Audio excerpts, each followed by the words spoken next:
Here we are in a brand new console mode application. And first let's talk about enums. Imagine I have an enum defined. It's called steps, so we'll have step 1, step 2, step 3. And quite often when you deal with enums, you receive input from a user or over the network where the value of the enum is encoded as a string. And what you would like to do is convert that into a variable that's actually typed as the enum. And there is a way to do that. I could say enum.parse, and with parse I pass in the type of the enum that I want, so type of steps. I pass in the value it wants to convert, and it will try to take that string and convert it into one of our steps. I also need to cast this because enum.parse is not strongly typed, it just returns system.object. Now this is a bit of ugly code. I would like to write this in a way that doesn't require the typecast or the type of operator. It would be nice if I could just say input.parse enum of type steps and be done with it. And that will be strongly typed. There's no cast needed. I could use the var keyword and still have value typed as a steps enum. And this is possible to do with an extension method on string. Essentially, I want an extension method on string called parse enum.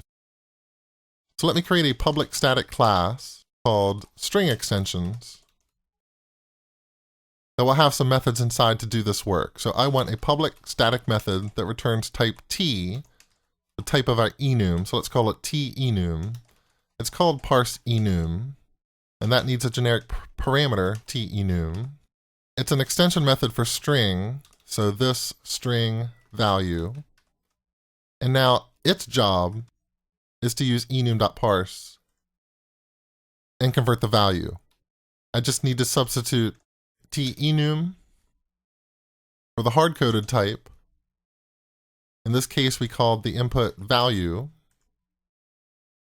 and then add a return statement. And that allows me to write this code much cleaner. Let's just test it out real quick.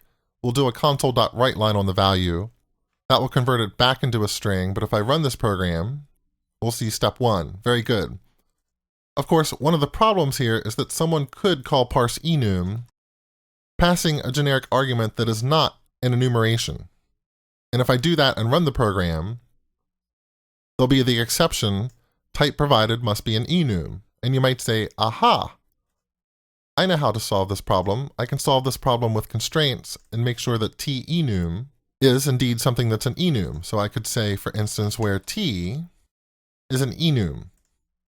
Except this syntax doesn't work with a C# compiler. It expects a type here. So fine, we'll be a little more explicit. Where t-enum is a system.enum. And now you can see I'm getting an error here. I'm not allowed to call parse enum and pass along an object. Well, that's easy enough. I can fix that up. Let's change this back to steps. This is the behavior I wanted. I did want people to use non-enum types with parse enum. But now, let me format this code just to make sure everything is on the screen, and now I will do a build, and I'll be very depressed because it turns out that I cannot use a constraint with a special class, system.enum. So it turns out there actually is no way to enforce this behavior. I cannot force this to be an enum and check it at compile time. About the best I could do is check it at runtime. The only thing I could really do at compile time is to make sure that it follows the struct constraint.